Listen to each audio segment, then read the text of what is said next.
All right, it's our day at sea, so I'm going to do a full ship tour for you. We are on the Norwegian Viva, and I'm starting at the very top deck. It's a beautiful day today, just out cruising on the Aegean Sea. We're headed to Cairo, so I'm just going to do a full walkthrough of the boat and everything that it has to offer. So we have the main pool area here, and as you can see, going around it, there's a little go-kart racing track. I've never seen this on a ship before. It looks pretty fun. It is not included with your cruise package. You do have to buy tickets if you want to do the little speedway, but it's kind of a cute thing, and here come a few people now.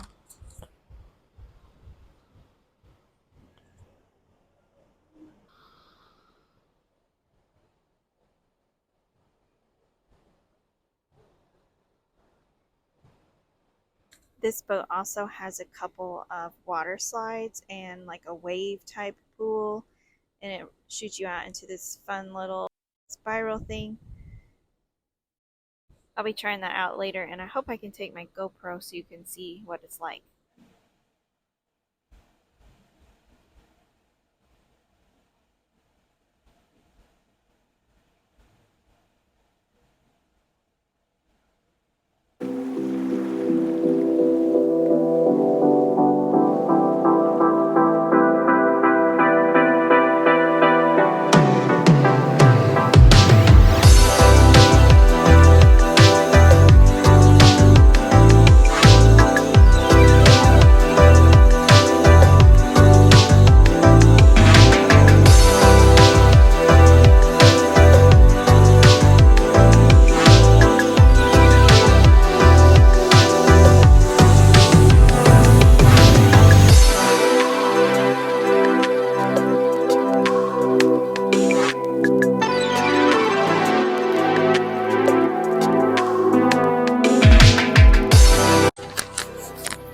Also have an arcade on here. This is not something that is complimentary either, so any games that you want to play you have to pay for, and it is open daily.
They have all this different artwork that's hanging out around on deck 8. And there's this ocean walk that's really cool coming up here, where you're basically on a glass walk, kind of like that thing over the Grand Canyon, and you're walking out over the ocean.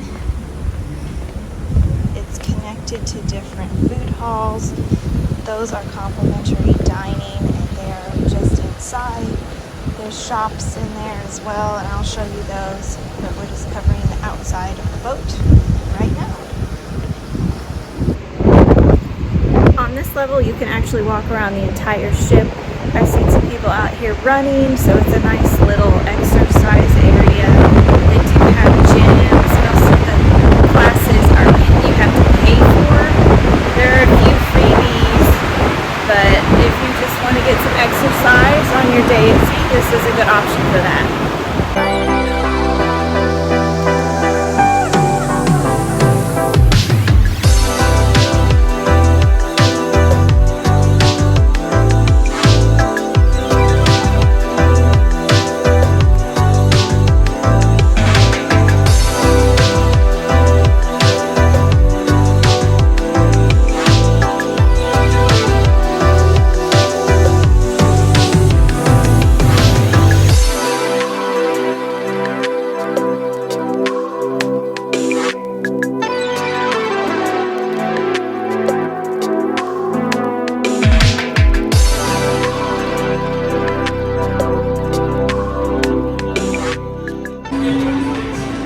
This little food hall has a variety of different ethnic type foods. They aren't open for lunch yet, which is why nobody is in here, but we've been here a couple times, and you order on one of these tablets and you can order from all these different little restaurants in here.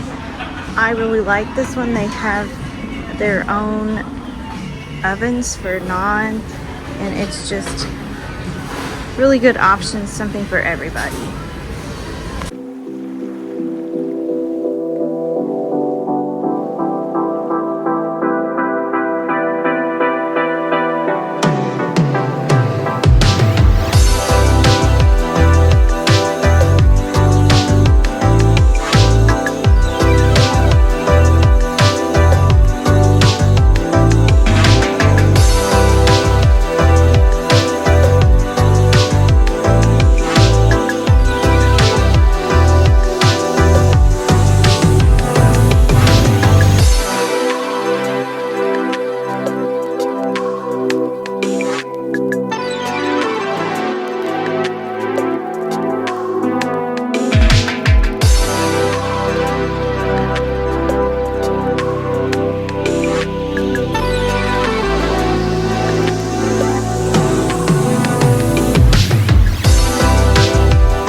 Going up.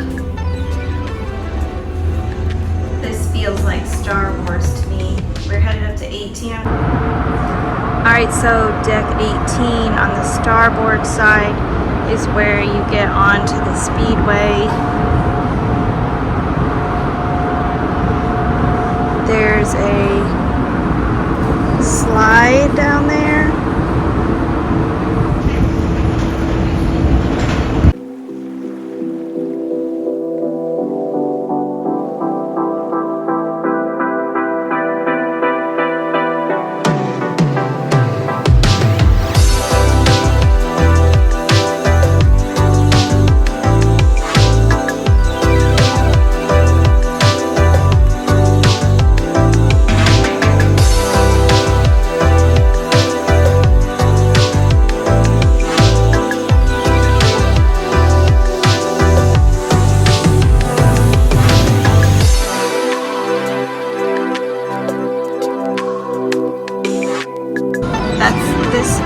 It's a dry slide. It goes off the side of the boat down to a different deck. And I'm going to try that later today too.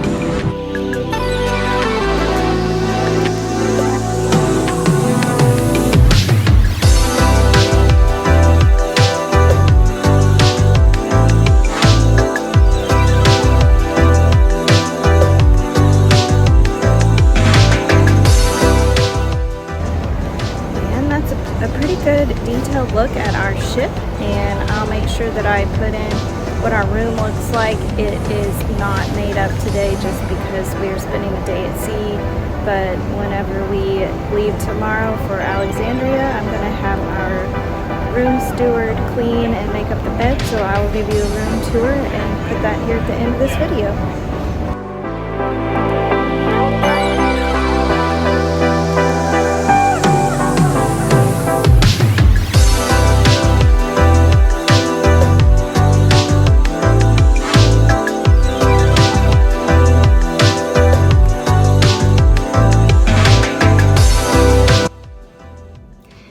Alright, so I'm back home now, and I just wanted to do a brief little wrap up of this video and share my thoughts on overall how I felt like our first Norwegian cruise went.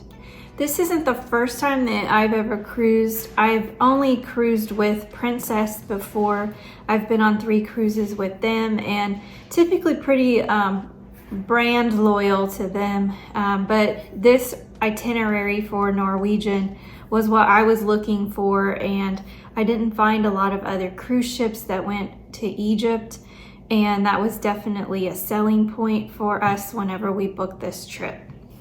So overall, I would say I really enjoyed sailing with Norwegian. I did have a problem, kind of could have been a major problem whenever we were embarking on the cruise. So we got through all the security and the checks and everything, and I'm a very organized person. I always have everything printed out. I have a schedule. I know exactly what we're supposed to be doing. And our final payment was due in January of this year. I made that final payment on time. My account balance was 0 a week before the cruise. There have been a couple excursions that I added on after that time, and then I also paid our gratuities in advance. But as of May 5th, I got my final statement. I didn't owe anything.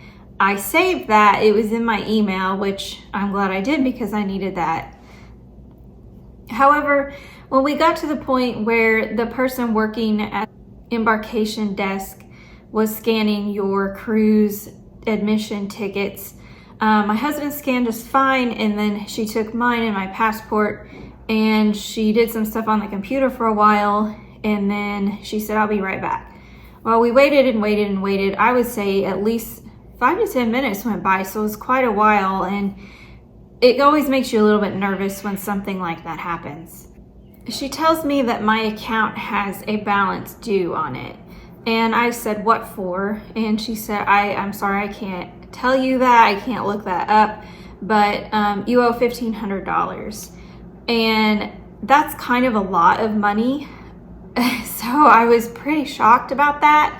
And she said, "I can't let you board the ship until you sign a piece of paper that says that you will pay it." And I said, "Well, my balance was paid as of a week ago." And she said, "I'm still showing that you owe this money, and you're gonna have to sign this paper or you can't go on the cruise."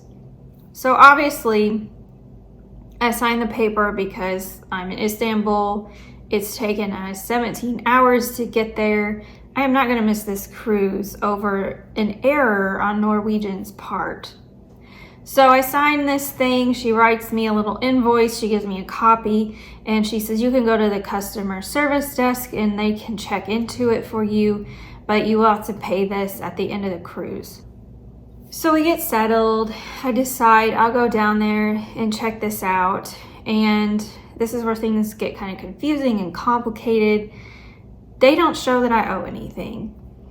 So I show them this paper that she gave me, and the person working at the desk, super nice guy, he actually talked to me a couple times throughout the cruise. He takes my paper and he goes behind in an office area, and he's gone for a while. He comes back with a statement that he printed, and it also shows that I owe a balance now. So at this point, I was able to get on the Wi-Fi. I showed him my balance from the 5th. Our sailing date was the 17th of May. And he says, "I don't understand. It says it's some kind of an airport fee that you didn't pay." So he said, "We will know more tomorrow because we don't have all the passengers' information loaded in." He goes, "Sometimes this happens." So at this point, I'm just like, whatever. I'm on the cruise. I'm fine. I'm not going to get kicked off. And a couple days go by. So I go back to check again, and they say I don't owe anything. No one ever apologized for this, but you know, $1,500 is not a small chunk of change.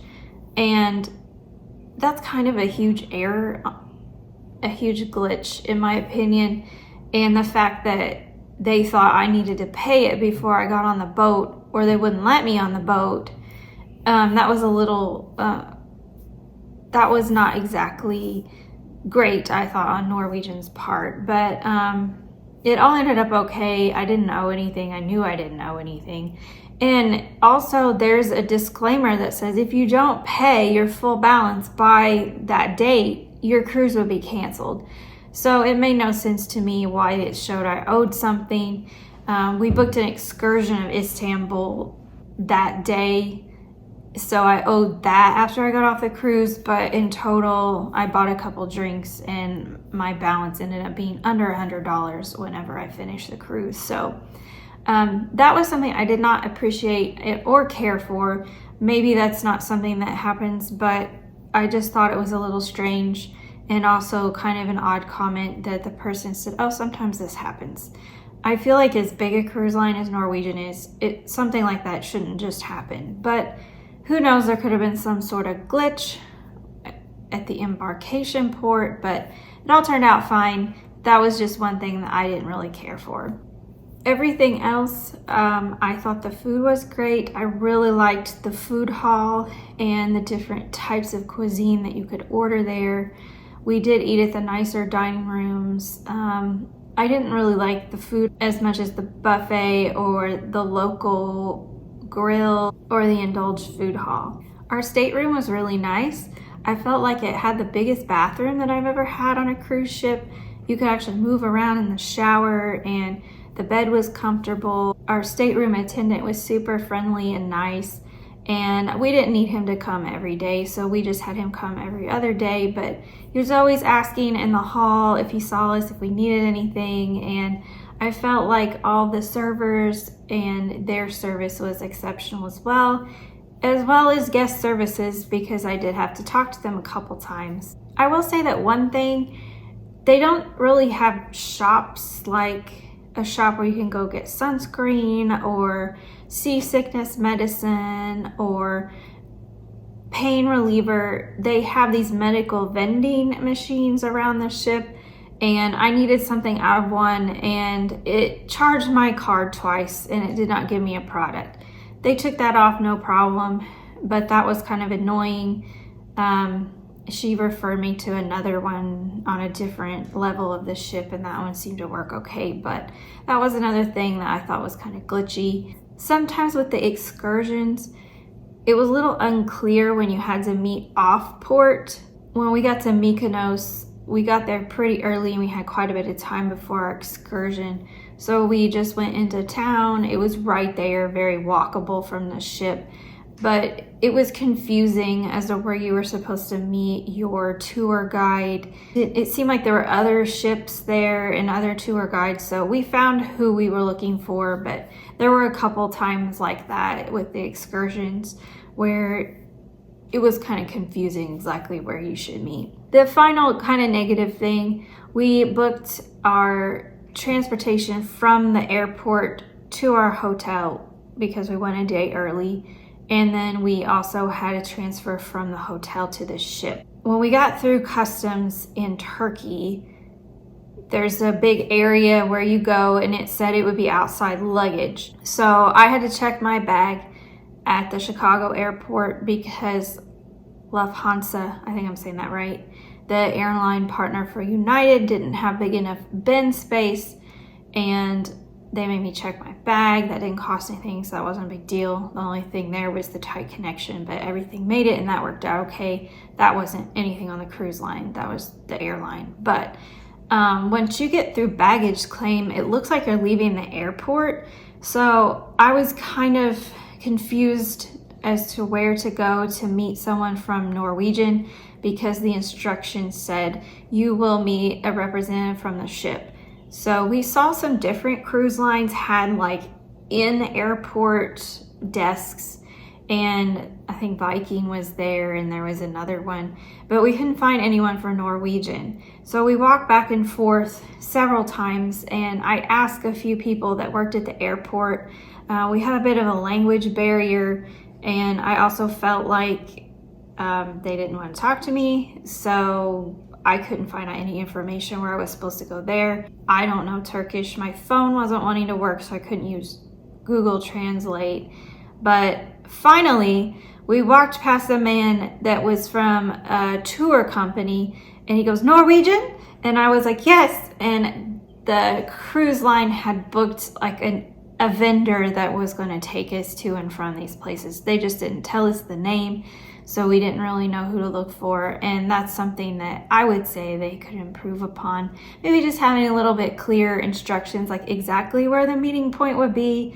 Most of the time it's not hard to find those things, but I was afraid to leave that luggage area, and I ended up having to do that, and that's where they were. But it looked like it was outside of the airport, and I was afraid, what if we get out here and there and we can't get back in? So maybe just a little bit clearer details on that would have been better.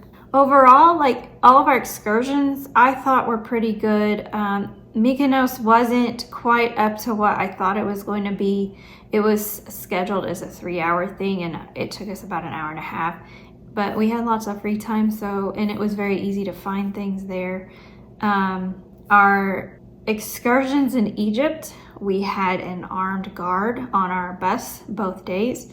We had a police escort to and from Cairo, which was almost 3 hours from the port, and they were with us the whole time in the city. So I never felt unsafe anywhere I went, and I have never experienced an excursion where you have actual armed guards with you. I'm not really sure exactly why they did that, but I would say that the cruise line is just trying to make sure the tourists are safe. Sometimes things can be a little hostile in Egypt as far as like terrorism, and there is a travel warning for parts of Egypt from the US embassies. So I think they were just trying to check all the boxes and make sure we were safe as possible, which I definitely appreciate. The only other things that I can think of to talk about as far as sailing with Norwegian, I really liked the layout of the ship. I liked that there were food options on different decks. And then on our at sea days, I felt like there were pools on different decks, so it kind of spread the people out more. And in our Q&A with the ship designer and some of the crew, they mentioned that, and I really liked that.